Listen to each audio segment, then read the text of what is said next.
Straight talk from Israel. You're listening to Israel News Talk Radio.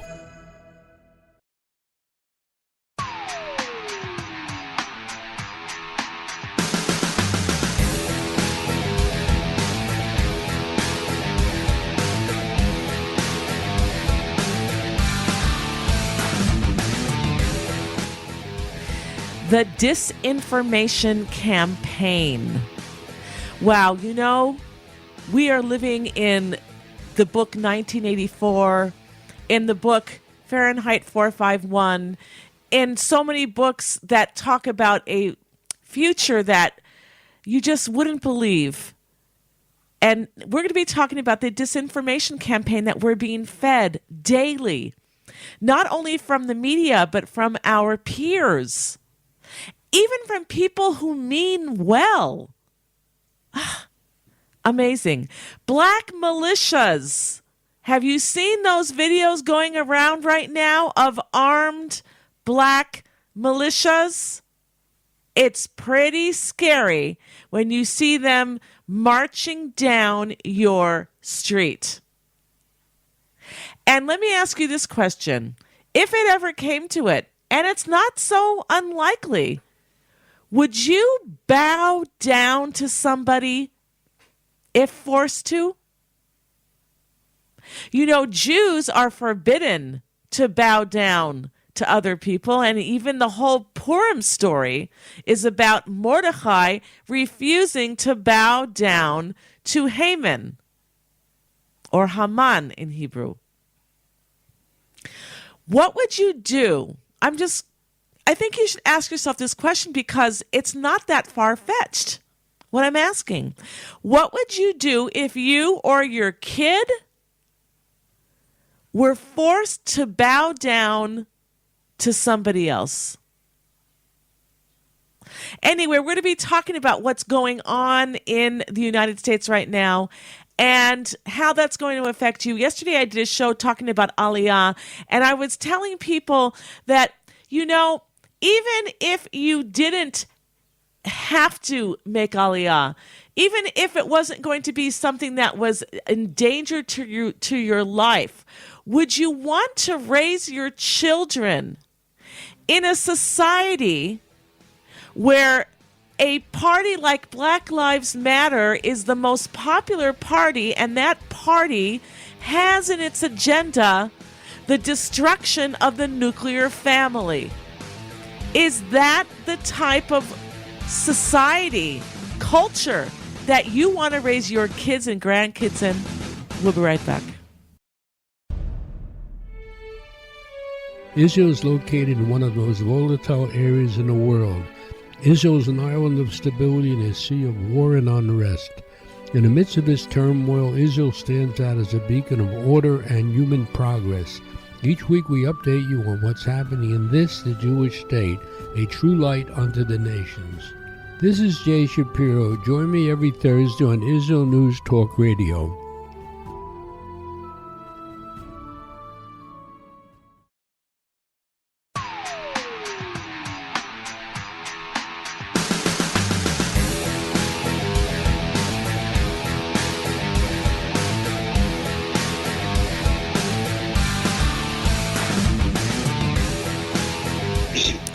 All right, we are back here at the Tamar Yonah Show on IsraelNewsTalkRadio.com, and we are talking about the disinformation campaign and what is going on right now in the United States. There are now, I don't know if you've seen the video of a black militia, someone who says that they are former soldiers from the army, trained soldiers, and they have their machine guns, and they are walking down as looks like troops walking down the streets. Very, very scary if you watch these videos. And what would happen if one day you or your kid was forced to bow down to someone else? How would you take that? Anyway, our guest right now is Barry Shaw. He is the International Public Diplomacy Director at the Israel Institute for Strategic Studies. His books include Fighting Hamas, BDS and Anti-Semitism, BDS for Idiots, and a novel that he wrote This is not the novel. 1917 From Palestine to Israel. And they're all available on Amazon or Stamatsky at the Stamatsky bookstores here in Israel. And you can visit his website at theviewfromisrael.com and also go to strategic-israel.org. Welcome to the show, Barry Shaw. Hi, Tamar. Thanks for the introduction. By the way, I do have a novel. It's the Life and Times of Sarah Harrison, a Jewish heroine, and the book is A Tale of Love and Destiny. All right. And that's actually probably a historical novel then, if it's about the Aronson family. Yeah, it's based on what happened here 100 years ago, but it's in the form of a novel. Okay, very good. All right, very interesting time period in Israel, by the way, folks. This just happened around World War I, when the Ottoman Empire was still in control here. All right, so an update, if you can give us, on of your analysis of what is right now going on in the United States and this disinformation campaign.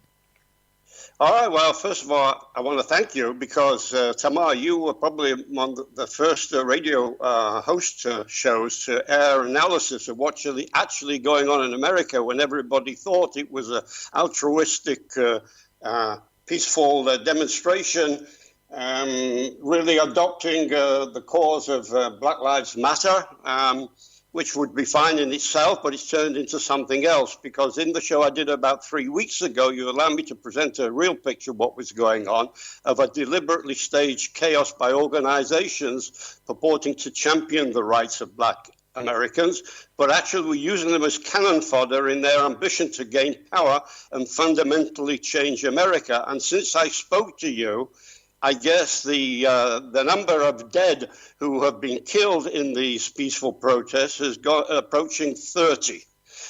So first of all, I want to expand on what's unfolding in what I call the disunited states of America.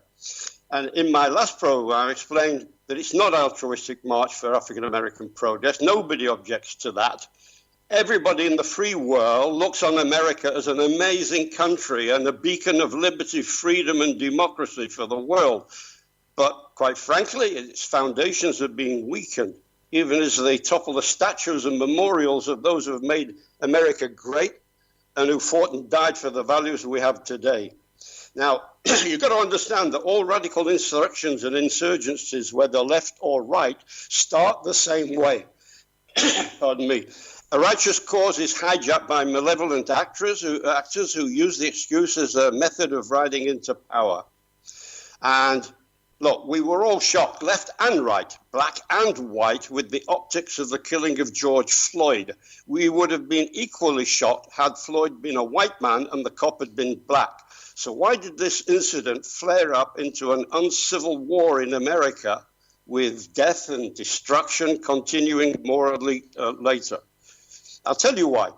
Because it's a lie professionally marketed by malevolent actors waiting to spark a counter-revolution. And I'll explain the background of counter-revolutions and then come on to the fraud that's been perpetrated in America. I just want you to know that the Black Lives Matter is an organization, not just a hashtag. And it's a Marxist organization. They are not running their own party into power. They're too clever for that. They're not doing it at this stage. They don't want to put up their own person for president. They know they wouldn't win. They are playing the long game by being wheeled into power under the guise of the Democratic Party, which has become a Trojan horse. The crowd are cheering and voting for the Democratic Party to come into power and replace Trump. And then later on, once they're in power, Black Lives Matter will emerge to take control and impose their policies on America. That is what 2020 is all about. The 3 Ds, remember the 3 Ds: deception, disinformation, and demoralization. That's what's going on in America right now. I'll give you an example. This is well known in history. How did the Arab Spring begin? It began with unrest across the North American Arab world against corrupt rulers and dictators. A street trader was killed by a policeman in Tunisia. He lit the flame. In Minneapolis, a drugged-up black man who was arrested and killed after trying to offload a forged $20 bill, he lit the flame in America. In Cairo, the student protests in Tahrir Square were hijacked by a well-financed and organized Muslim brotherhoods. Riots, violence targeting the police happened in Cairo, and they happened in Minneapolis.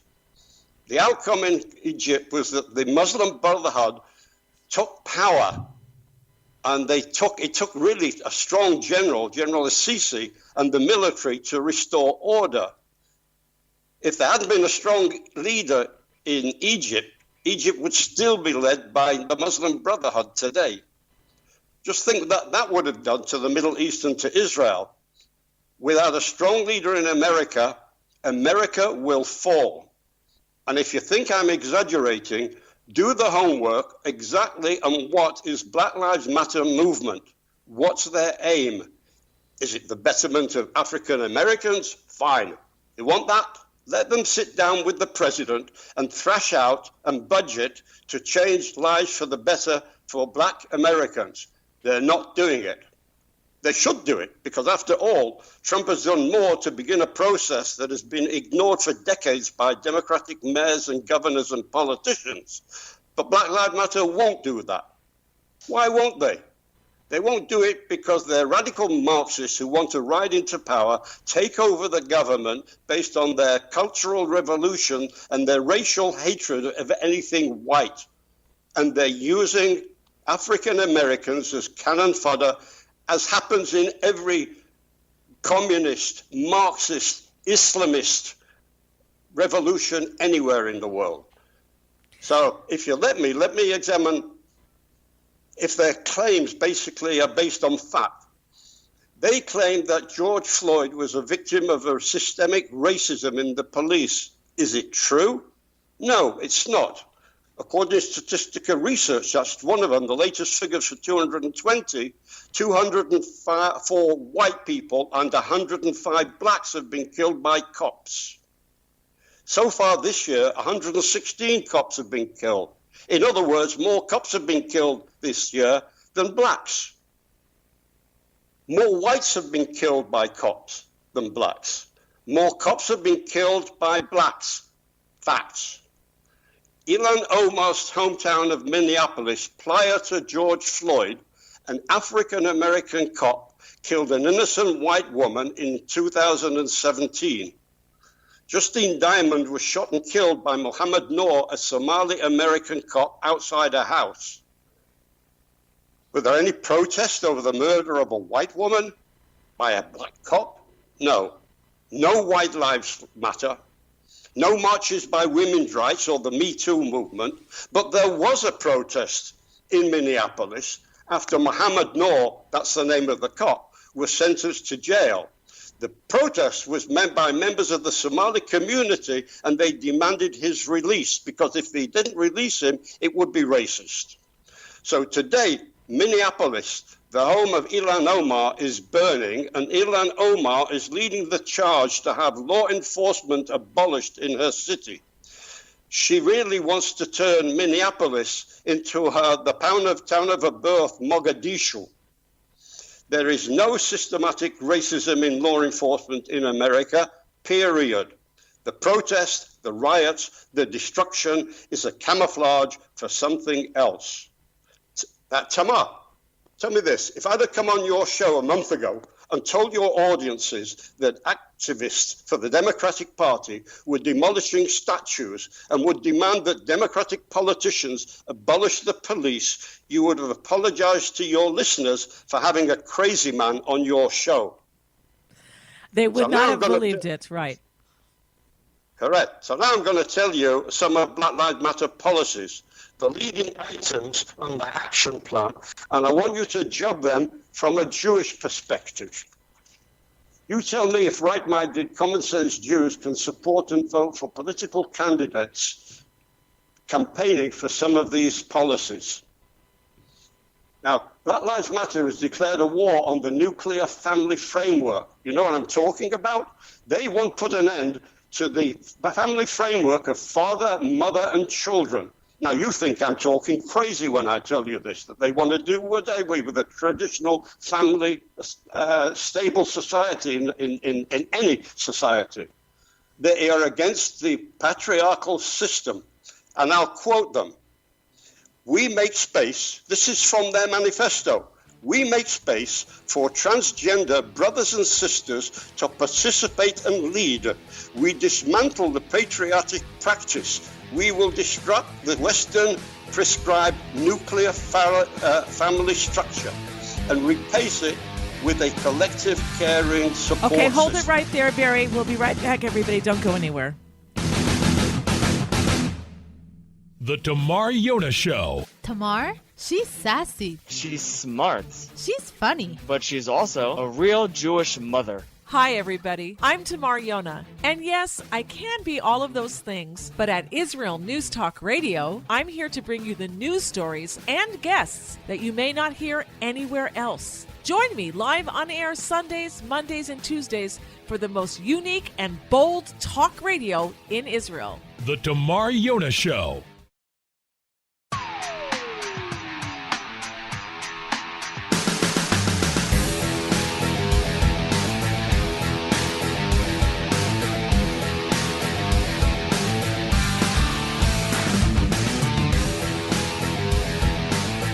All right, we are back here at the Tamar Yonah Show on IsraelNewsTalkRadio.com, and our guest is Barry Shaw, and he's talking about the disinformation campaign, and specifically the 3 Ds that we need to be aware of today, and that is deception, disinformation, and demoralization. That's what we're seeing today. He's specifically talking about the Black Lives Matter campaign and political goals.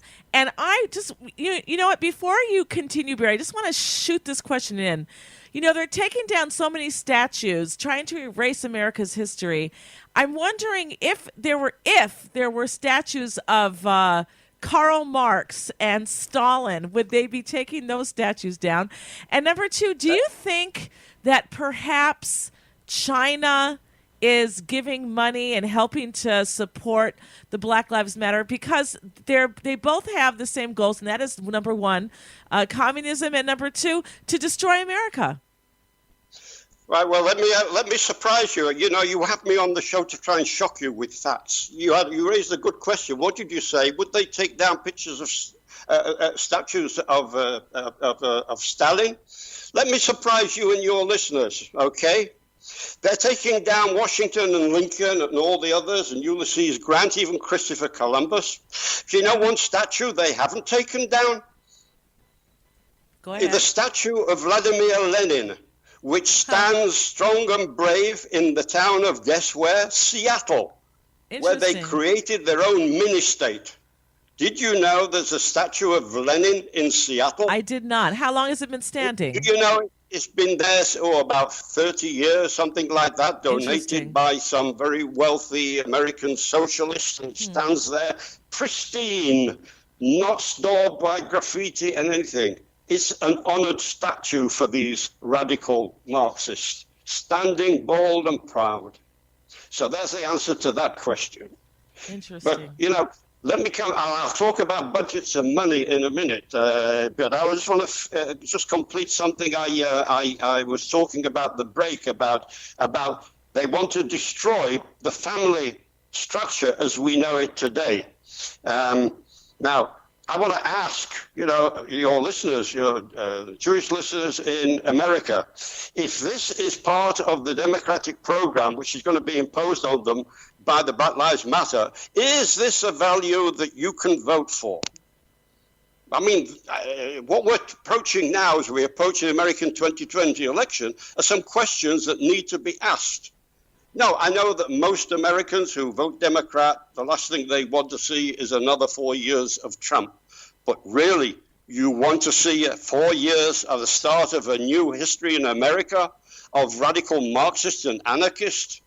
And if you think that the old moderate Democrats will be there to protect them, may I remind you that after taking the knee in the Senate, one of the people who took the knee, Elliot Engel, a Democrat, one of the elders of the Democratic Party, and one of the few staunch supporters of Israel, got beaten, got defeated in a by-election, and he will no longer be available to sit in the next Senate because he has been taken over one of the new faces of the Democratic Party, who will be less pro-Israel than Eliot Engel. Eliot Engel is gone, and the changing of the guard is what you will see in 2020. I'm just looking up while you're talking here about the statue of Lenin in Seattle. It's unbelievable. And I actually posted a link about it in the chat room for anybody who's in the chat room who wants to check it out. All right. So I just want to say here, with the tensions between Trump and China, if I were China and I wanted to get Trump out, I would be supporting anybody and anything that is against Trump. If you were not only the leader of China, if you were Vladimir Putin, you would be voting for the Democrats. Do you remember that moment of embarrassment for Obama in front of a hot mic where he told the Prime Minister, just tell Vlad that after the next election I could be more flexible. And it won't be just China and Russia who would be supporting a democratic victory. Iran would be supporting a democratic victory. Trump would not be sending plane loads of $150 billion in notes to the Iranian regime. I just want to read here. It says when they took this statue and they brought it over, it says here, I'm just reading from seattle.curbed.com. Or Curbed, sorry. It says here, it's attracted plenty of controversy, the statue, dating back to when it first reached the United States. In a 1993 Seattle Times letter to the editor published shortly after the statue arrived, reader Nick Schultz questioned the presence of the statue. Quote, Lenin was a calculating, cold-blooded killer whose handiwork ultimately led directly to the death of millions. 2 years later, reader Marianne Curtis wrote that she was thrilled to see the statue. Lenin gets a bad rap because he's falsely equated with Stalin's reign of terror, Curtis wrote. And it goes on more. If people want to go read it, can read it. The link is in the chat room. Go ahead. Yeah, but Lenin came to power also promising all sorts of goodies to the Russian people over there. And like you said, part of the communist, Marxist, Leninist thing was to actually close the speech, arrest, and even torture and kill people who objected to them. You're already seeing the limitations of free speech being played out in America right now. All part of the process. Yes, and I want to say here, I just want to say to all of our listeners, communism sounds so wonderful. What's wrong with it? We'll all be equal. We'll all have the same. There won't be filthy rich people and dirtily, poor people. We're all going to be the same. It sounds like a utopia, but it doesn't work in real life, and it brings more blood and disaster and suffering to the world. Go ahead, Barry. Let me add another D then to what's going on in America. And this D is actually people who are supporting what's going on in America on the left side of it. And the word is delusion. Shall I tell you, they don't do the homework. They don't do the facts. They don't expose the truth of what Black lives is all the matter. Should I give you another case of their hypocrisy? Do you know what the biggest killer of blacks in America is right now? Black Lives Matter would have you believe it's cops. It's not. It's the Black Lives Matter policy. What do I mean by that? The biggest killer of blacks in America today is abortions. The Black Lives Matter have declared what they call reproductive justice, supporting the abortion system. They support, even encourage young girls to have free abortions out of wedlock instead of educating them in the values of building a family. According to the Center of Disease Control and Prevention, abortions kill more black people than homicide, accident, cancer, heart disease, HIV, and diabetes together. Do Black Lives Matter mention this? Does Black Lives Matter really care about improving black lives? Why am I, a white Israeli Jew, speaking up for better lives for blacks than Black Lives Matter? How does their policy look into Jewish values? Are we not aware that the unfortunate condition of too many black Americans derived from broken homes, no father figure or parental guidance, and a mass of girls getting pregnant, many out of wedlock? And the biggest killer is abortion, like I say. There was a survey made, and a staggering 19 million black babies have been aborted since the Democrat Party introduced Roe v. Wade in 1973. More than 28% of all black pregnancies have ended in induced abortions. Clearly, black lives don't matter when it comes to educating black girls not to get pregnant or educating black men to grow up with a sense of responsibility.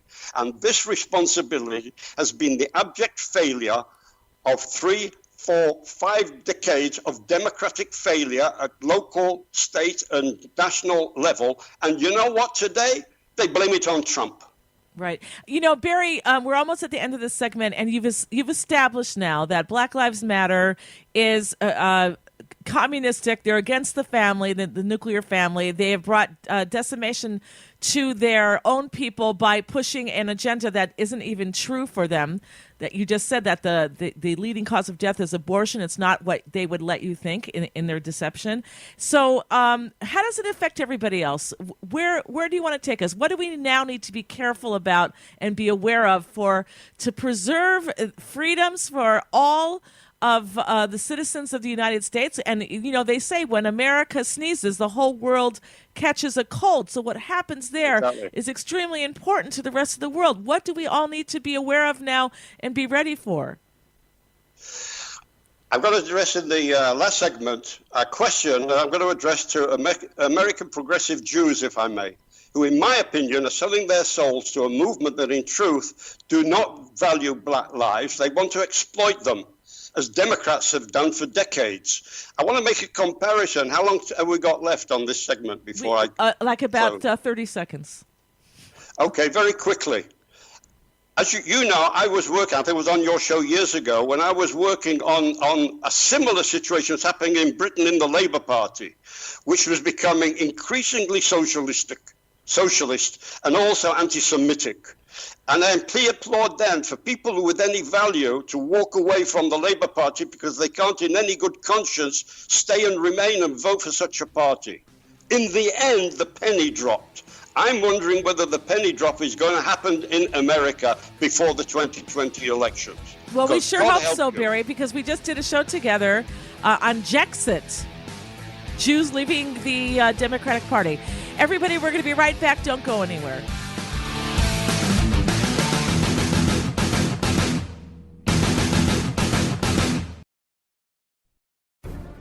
In a time where feelings have become fact, where rational thought and common sense has disappeared, one man stands above it all.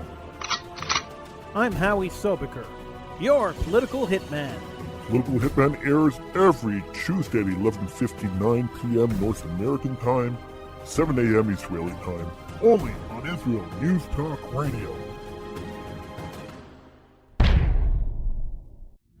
Are you interested in transforming your life, drawing closer to the Creator, and uncovering the deeper meanings and hidden treasures in the Hebrew Bible?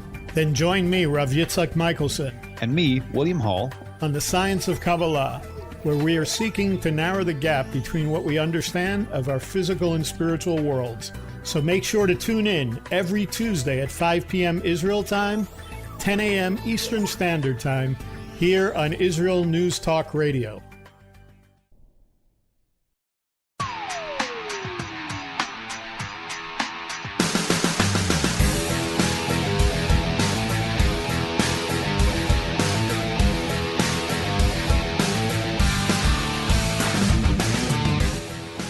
All right, we are back here at the Tamar Yonah Show on IsraelNewsTalkRadio.com. Our guest is Barry Shawn. He's talking about the disinformation campaign and why we need to be on our toes when it comes to listening to information that we're getting from the media, from the social media, from the news, and from everywhere else. People don't tell the truth, and we are being lied to, or we are being given, as he says here, disinformation to make us think something else. And Barry, I had to stop you in the last segment, but why don't you continue where you are, where you were? All right. Well, look, this is the last segment. I usually like giving you a couple of scoops, so you can make a note of a couple of things I'm going to tell you right now to bring us up to date. If Biden is elected to be president, my feeling is he's going to be a figurehead, nothing more than that. I've compared him with, for instance, he'd be in the White House like Queen Elizabeth is in Buckingham Palace, but the government's run by somewhere else. And in my opinion, this is going to be a third term for Barack Obama. Why do I say this? Again, people would think, conspiracy theory. Okay, but I go and check an organization called Organization for Action.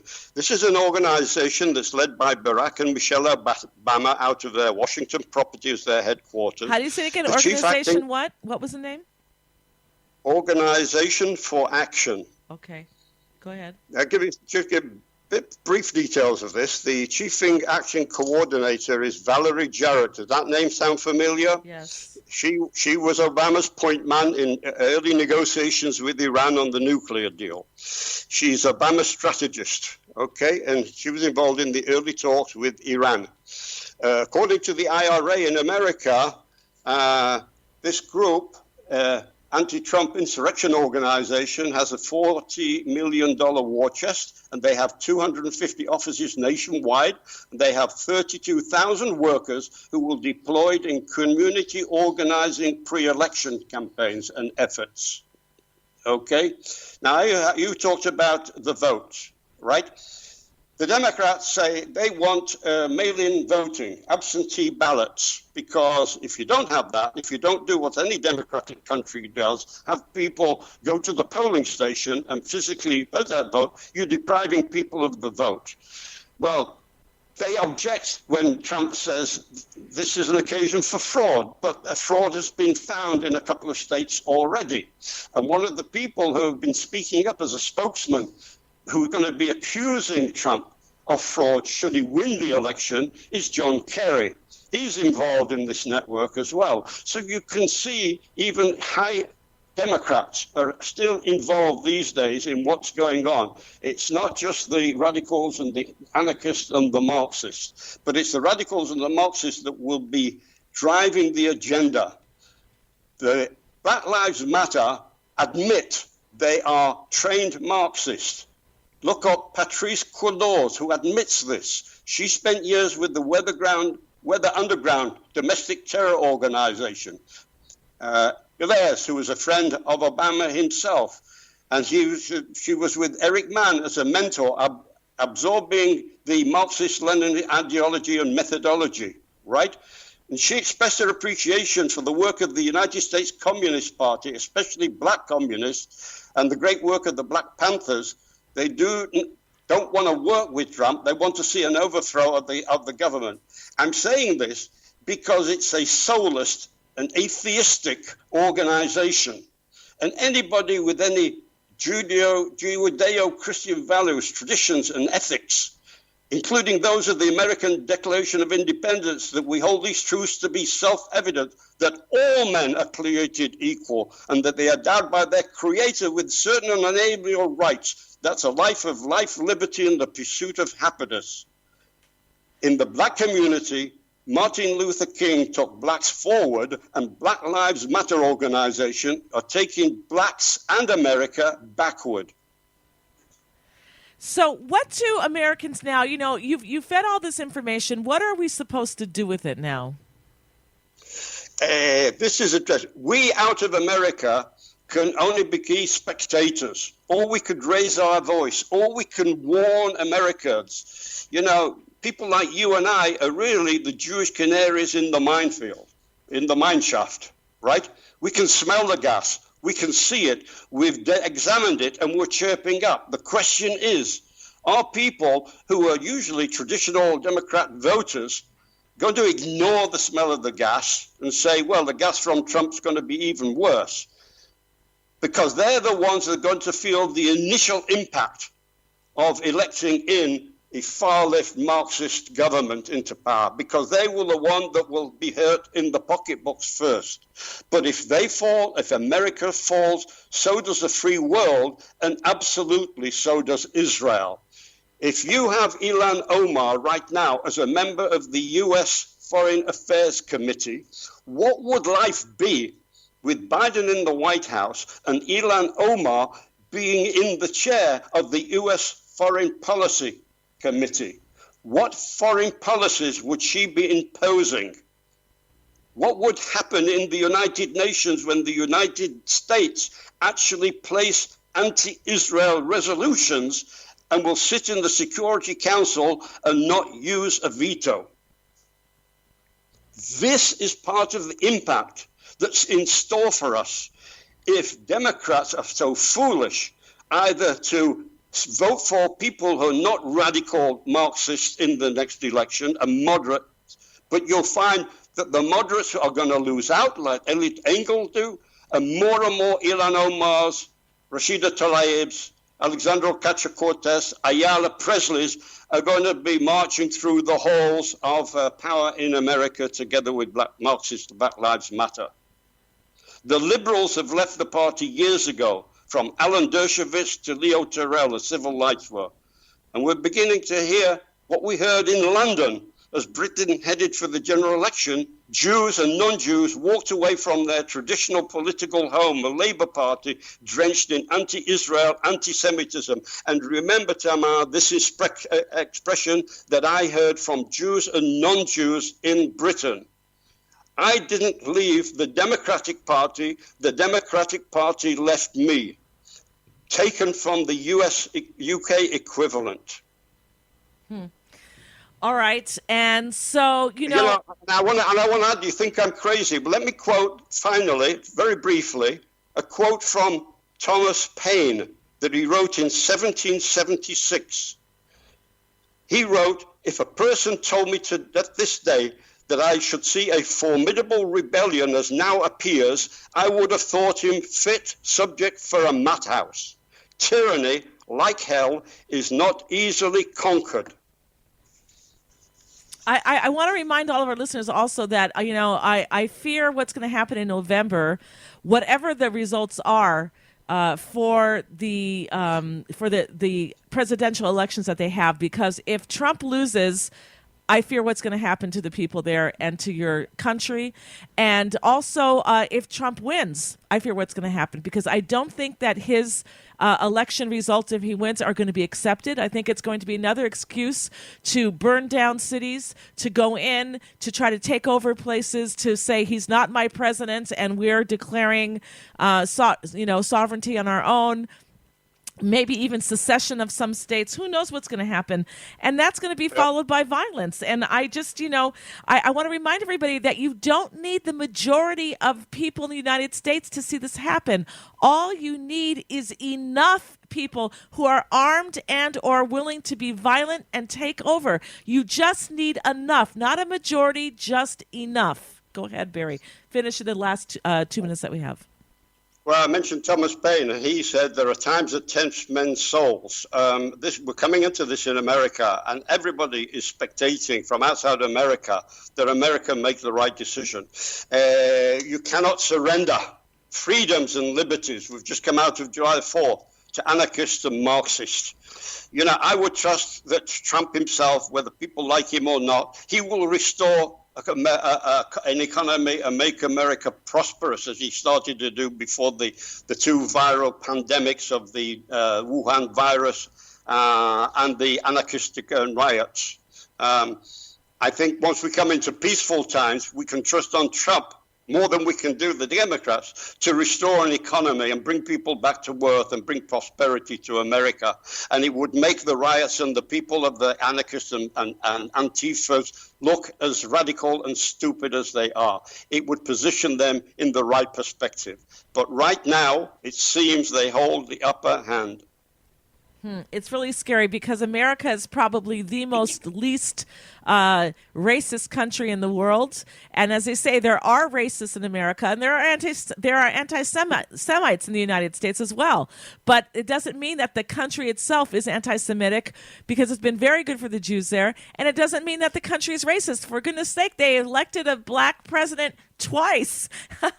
and people who are black around the world are wanting to come to America to build their lives there, because it is such a wonderful, great country for everybody. And that's what we want to see keep going on. Barry, one last word, very quickly. Right. Further what you just said, they're destroying the memory of people like Abraham Lincoln, a Republican president who fought against slavery and brought in the emancipation, and still they want to destroy his legacy. So it's obviously not about better lives for minorities, including African Americans.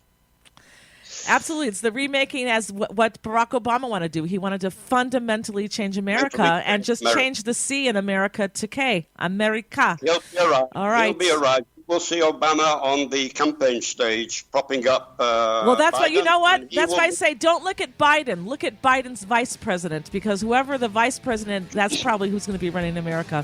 All right. Barry Shaw, thank you so much for being with us. My pleasure. I'm sorry it's bad news, but I've given your people something to think about, and please check just for yourself, and you'll find that what I've said is true. All right. Thank you so much. Where can you get the inside news on Israel? At Israel News Talk Radio, we're dedicated to sharing Israel's inside story with the world by providing our listeners with news on Israeli politics, current affairs, and Israeli Jewish culture. The Israel News Talk Radio homepage also provides you, the listener, with useful information at your fingertips, with scrolling news headlines, weather, currency exchange, Shabbat candlelighting times, and so much more. Our radio programming is always accessible and on demand. We operate absolutely free of charge for everyone, everywhere. If you love what we do, partner with us now by becoming an Israel News Talk Radio supporter. With your support, you'll be inscribed on our Israel News Talk Radio Wall of Fame. There's nothing like us in the world. Be part of something great. Israel News Talk Radio. Straight talk from Israel.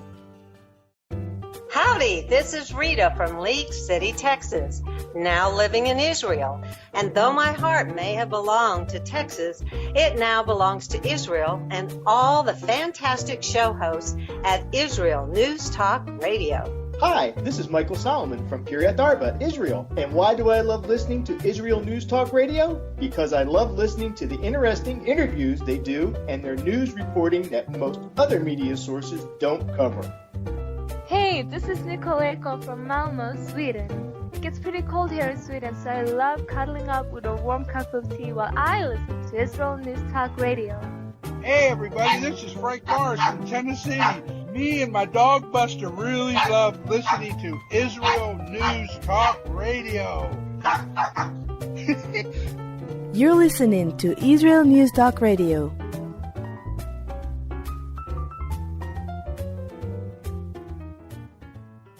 News, opinion, and more. You're listening to Israel News Talk Radio.